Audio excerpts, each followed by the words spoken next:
We all have that unfinished songs folder full of chords, riffs, and melodies that were too good to throw away, but never became full songs.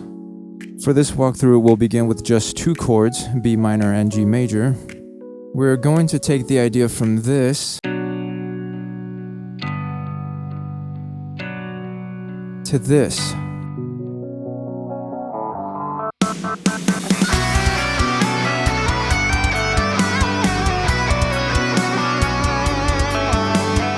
Introducing 7 Theory Guitar, the guitar-first songwriting tool built around your ideas.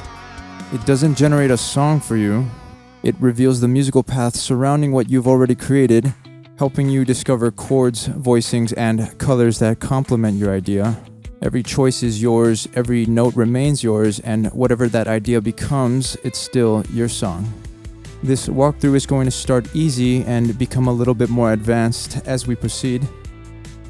From simple chords to the entire production, including the guitar solo, yes, we're going to create everything you heard in the intro. Now, let's take it from the beginning.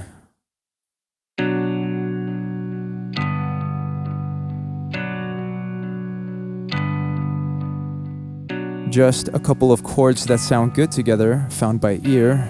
Now what? We could noodle across 6 strings, 24 frets, and open strings for hours, or we can simplify the writing session by finding the key, filtering out what we don't need right now. Let's go to our guitar track, open the plugin, and find the key of our song by clicking key to open the key menu, or we can use the keyboard shortcut K. Because we're starting from chords, we'll select I have chords. If the idea began with a riff or melody, we choose I have melody. And if we already knew the key, we could set it directly here. Let's add B minor, then G major,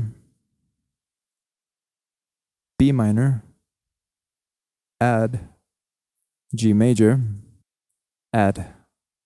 If you don't know what chord you're playing, you can add your voicing right onto the fretboard.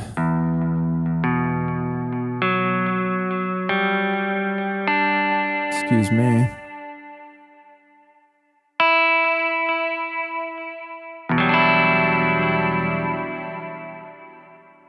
We won't be using that chord, so you can select it down here in the timeline and press delete to delete it. And we can clear the fretboard by clicking on clear or pressing the shortcut C. This leaves us with 4 matches, the keys of B minor, G major, D major, and E minor.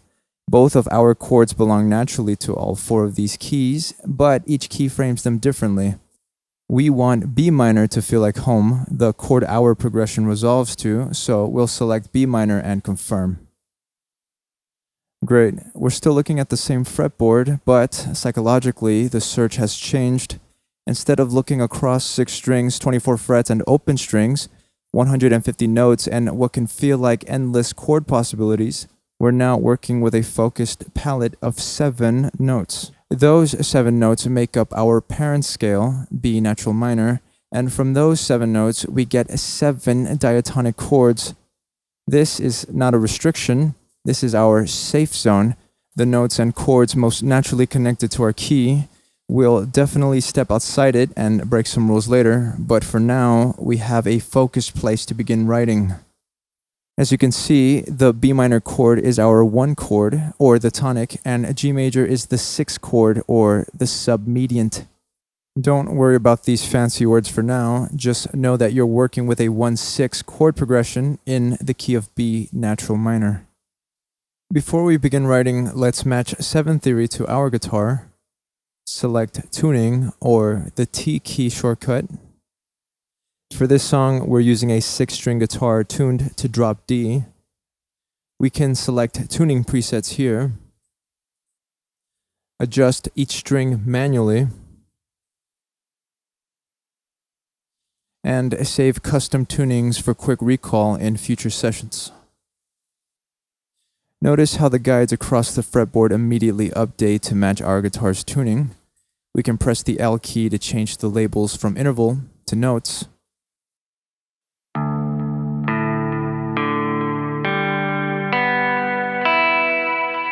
Nice. 7 Theory guitar is designed to sit before an amp sim. Our guitar's DI signal passes through the plugin first, allowing the pitch tracker to follow what we play in real time and show our position directly on the fretboard.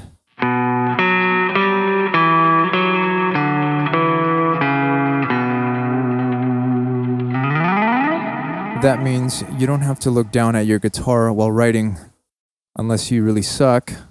We can also audition the built-in virtual guitar directly from the fretboard. Click on an individual note, or hold Shift and drag across the strings to hear a chord.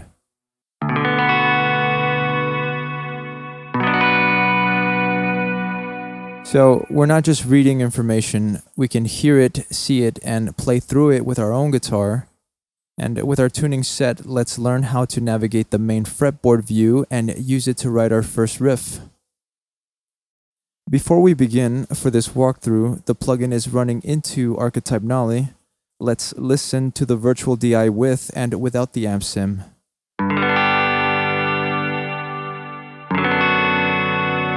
Now, here's the virtual DI on its own.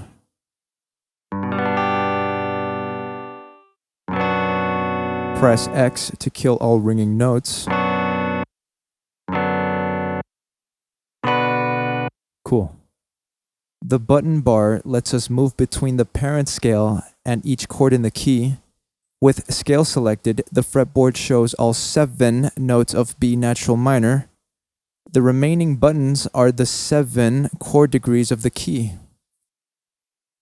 Let's select the 1 chord, B minor. The fretboard now filters the parent scale down to the 3 notes that build our first chord, B, D, and F sharp. Now let's select the 6th chord, G major. The fretboard updates again, this time showing G, B, and D across the entire neck. Notice that all 3 notes also come from the parent scale. We can click on the button bar directly, or if you have a number pad, select any of the 7 chords with the corresponding number on the number pad, and press 0 for the scale. Again, we can click up here or press L to cycle through the available labels. We can view the note names, intervals, or remove the labels entirely without changing the musical information underneath. Let's return to B minor. Right now, the fretboard is showing every available location for the notes of the chord. That gives us plenty of options, but our riff needs specific voicings. So let's enter isolation mode by right-clicking on any dot on the fretboard. Isolation mode gives us a focused workspace where we can shape the exact chord voicing we want to use. Left-clicking still auditions individual notes. So we'll right-click the dots we want to include or remove in our voicing. Once we have our chord shape, we can save it as a snapshot for instant recall. In isolation mode, load opens our saved voicings. Recent recalls the most recent one. And when we're ready, timeline inserts the current voicing onto the timeline as a clip and exits isolation mode. If you don't want to see the white dots that represent the scale, click on this black display box to focus the chord. We can also select and delete the snapshot clip from the timeline. Now let's do that again, but this time we'll shape the voicing we actually want to use in the riff. So a B minor triad is built from its root, minor third, and perfect fifth. But for this riff, we're going to suspend the minor third for the second, creating a B sus2 chord. Let's add it. Listen to that. That's definitely sus. Now let's do the same for G major. Right here's good. Move that.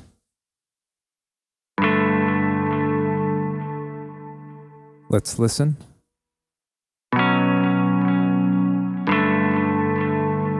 Nice. These are not generic chord charts. They're the exact voicings we've chosen for this song, saved and ready whenever we need them. Let's delete these for now. We can click and drag on the timeline to select multiple clips. Let's move them right here so it's aligned with our song's starting point. We're going to duplicate these a couple of times with Option, left click, and drag. Oh, very nice. Let's add 2 more chords to complete this riff. Let's go to our 3 chord, D major, and we'll take these. And let's go to our 5 chord, F sharp minor.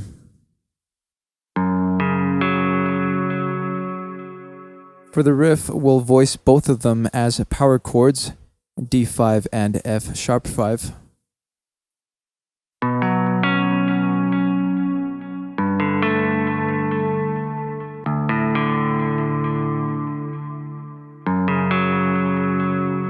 These 4 chord voicings sound great together, but now let's record something more musical on our real guitar with these chords in mind.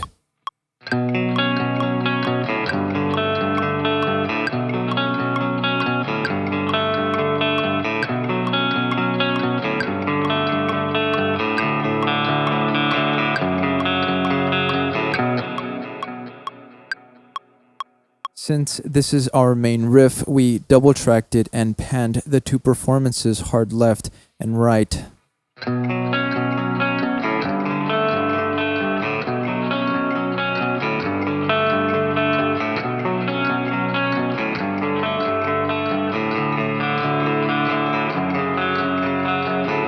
Very nice, and this is only the beginning. On a new track, we're going to add an ambient guitar layer in a higher register, and it sounds like this.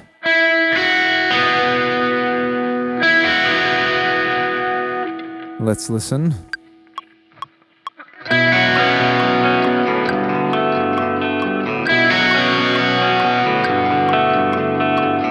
Now, how did we come up with that? Well, by ear.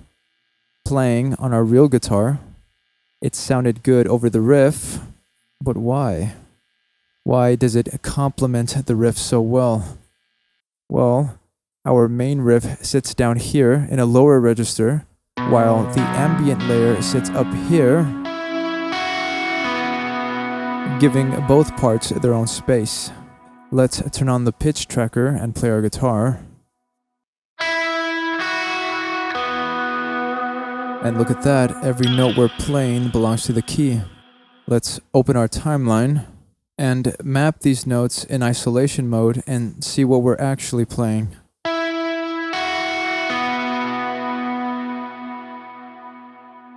And look at that, we're simply playing a broken B sus4 chord over our main riff. There's no rule that says we can't do that, especially if it sounds good, so let's record it.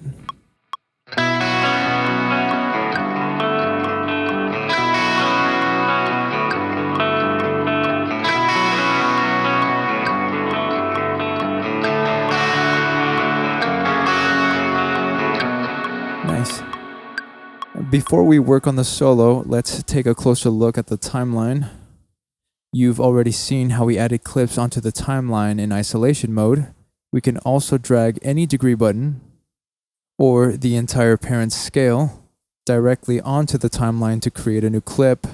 These clips don't just store fretboard logic, they contain actual MIDI data as well, and we'll use that to continue building our production in just a moment. We can scroll left and right to navigate the song. Holding Command while using the mouse wheel lets us zoom in and out. Click on a clip to select it, or click and drag across the timeline to select multiple clips. We can drag clips to a new position, and dragging either edge changes the clip's duration. As we saw earlier, Option plus left click duplicates the clip. Command A selects every clip, and Delete removes anything selected. Command Z undoes the last action, while Command Shift Z restores it. If you're on Windows, you'll use Control and Alt. If we leave gaps in between our clips, selecting that clip and pressing G closes the gaps automatically. The regular number row on our keyboard controls the harmonic depth of our selected chords. The 7th key expands them into 7th chords. The 9th key expands them into 9th chords. And 3 returns them to their basic triads. This is separate from the number pad, which selects the 7 chords from our key. Let's select our progression and press the regular 3 key to reveal the simple triads underneath our custom snapshot voicings. And look at that, we're back to the foundation of our song, and we're going to use these clips differently. Right now we have B minor, G major, D major, and F sharp minor. Underneath our riffs, melodies, and production, this 4-chord progression is the harmonic sketch holding the song together. But before we continue, let's make one change to that sketch. These tabs up here organize several established harmonic systems and techniques, each offering a different way to explore chords beyond our parent scale. For this progression, we're going to borrow from the B harmonic minor key in a row located under the modal interchange section. Yeah, they share a tab, but they are separate features. We're going to borrow this major 5 chord, F sharp major, from the parallel B harmonic minor key. F sharp major is now stored beneath the button bar, where it remains available alongside the 7 diatonic chords from our parent scale. Here's F sharp minor resolving to B minor.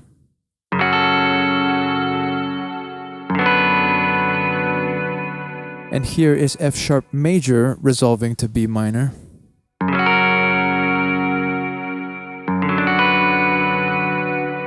I like that better. So let's replace the diatonic 5 chord, F sharp minor, with our borrowed 5 chord, F sharp major. The major 5 chord creates a stronger pull back toward the minor 1 chord. Sounds great, but this chord is outside of our key, and we need to be mindful of that every time the song reaches that chord in the progression, and you'll see why when we're writing the solo. And we're almost there. Let's use these clips on the timeline to send MIDI to our virtual instruments to continue building our production. Say what? 7 Theory Guitar is not just a harmonic map, it is also a smart MIDI generator. So, say goodbye to MIDI chord packs. Let's close the fretboard and focus on the timeline. You may have noticed with Host Sync enabled, the plugin timeline follows the DAW's transport. When we press play on our DAW, both playheads move together, and every chord change stays aligned with our session. I mentioned earlier that these clips also store MIDI data, and we can route that MIDI to any of our virtual instruments. Let's route the MIDI to this pad synthesizer. Open the I/O. Instead of receiving MIDI input from a controller, we're going to receive input from the 7 Theory plugin. Set monitoring to in, and you guessed it, the synth is going to play our chords from the timeline.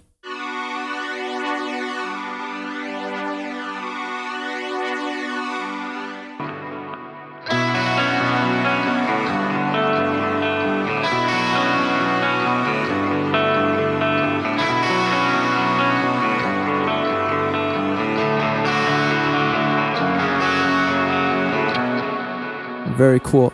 The synth is playing and 7 Theory is the conductor.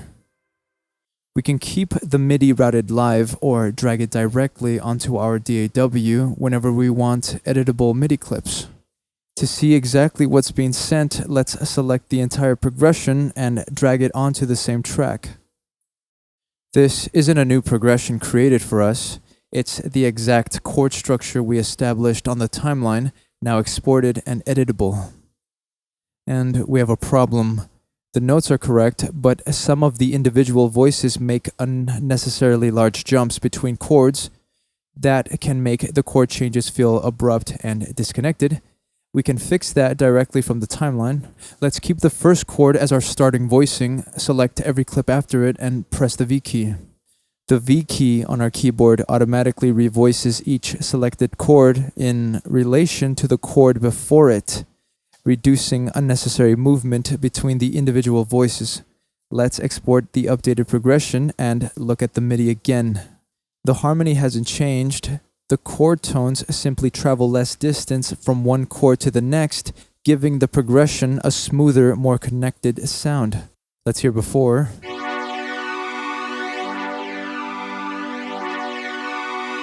And after.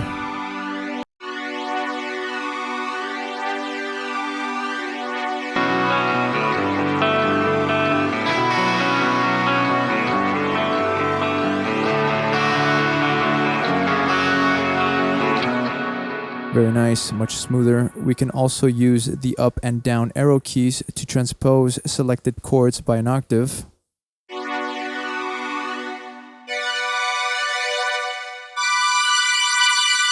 Now let's create a starting point for our bass. With the progression selected, pressing B adds a bass note beneath each chord. Let's add the MIDI onto this bass track and make some quick edits. For this bass part, let's remove the upper chord tones, keep the bass notes, and reshape them into a line that follows our riff.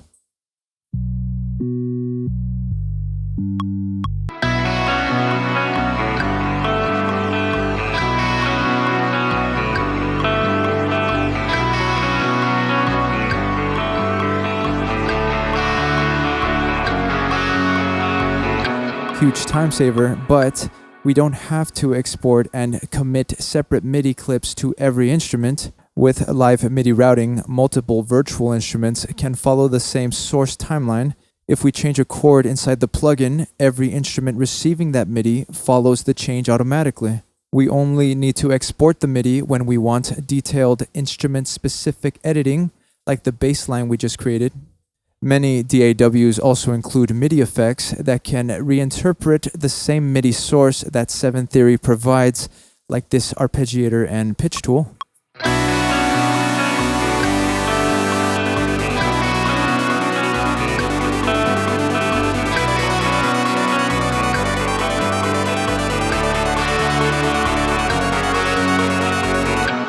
That's cool. And some plugins like Serum 2 have built-in MIDI manipulators.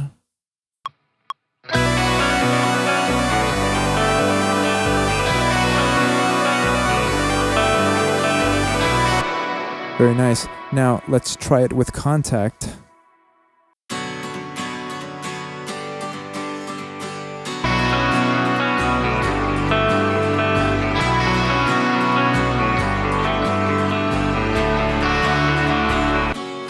Now we're beginning to see how much more quickly and efficiently we can produce a track. Now let's add Superior Drummer 3 and take a listen.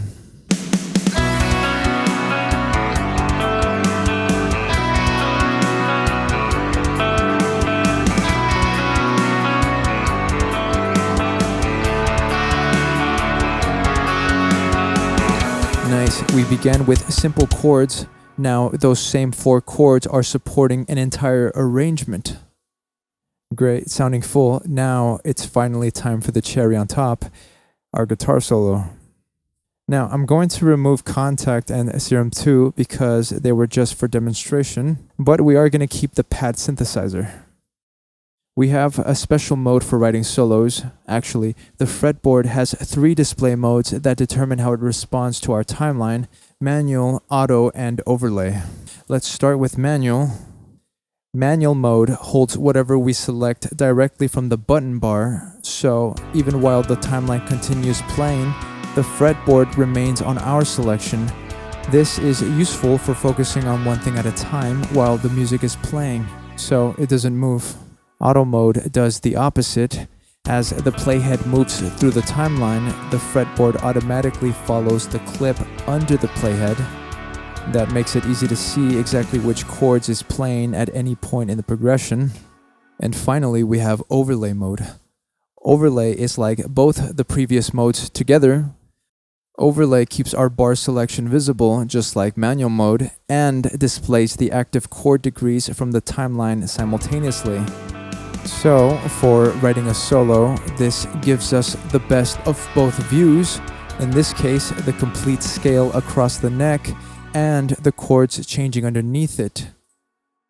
So, we'll be using overlay mode for the solo. Let's grab our guitar and simply play the B minor scale over the music.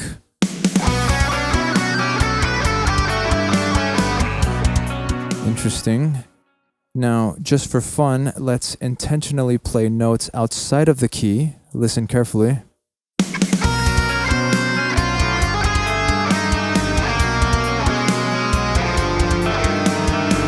Hear the difference? Not very tasty, but that doesn't mean every note outside of the key is forbidden. As a matter of fact, the chord that we borrowed from harmonic minor is not perfectly in our key because it contains A sharp, which means that when we reach that chord in our song, we should avoid our A natural note from the key and use A sharp instead. The parent scale gives us a reliable starting map, and overlay mode then shows us when the active chord introduces another useful note outside of that map. Now let's play the B minor scale again, but a little bit more musically.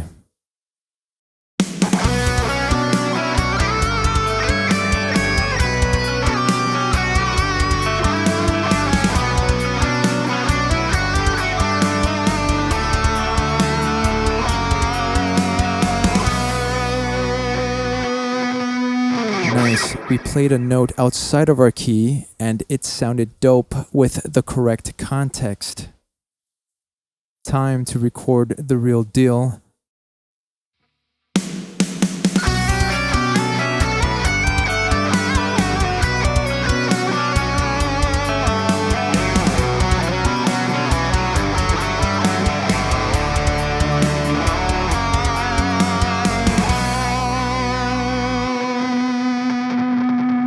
Now that is the real advantage of overlay mode. We can see the full parent scale, follow the chord tones as the harmony changes, and account for the borrowed notes without losing sight of the musical idea. Now the solo is finished. For one final lift, we added some samples and created a custom riser by resampling part of our riff, and this is the final result before a proper mix.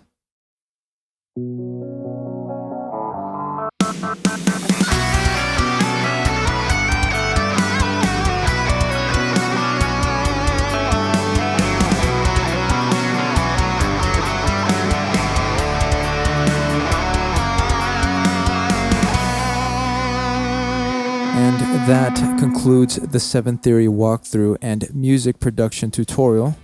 We began with B minor and G major, just 2 chords found by ear. From that small idea, we found our key, mapped the fretboard, created exact voicings, built our riffs, added harmonic color, expanded the arrangement with MIDI, and wrote a sick guitar solo. 7-theory did not generate the song or make those decisions for us. It revealed the musical paths surrounding our idea, while every choice and every note remained ours. So, start with what you already have and keep going. Thanks for watching. See you next time.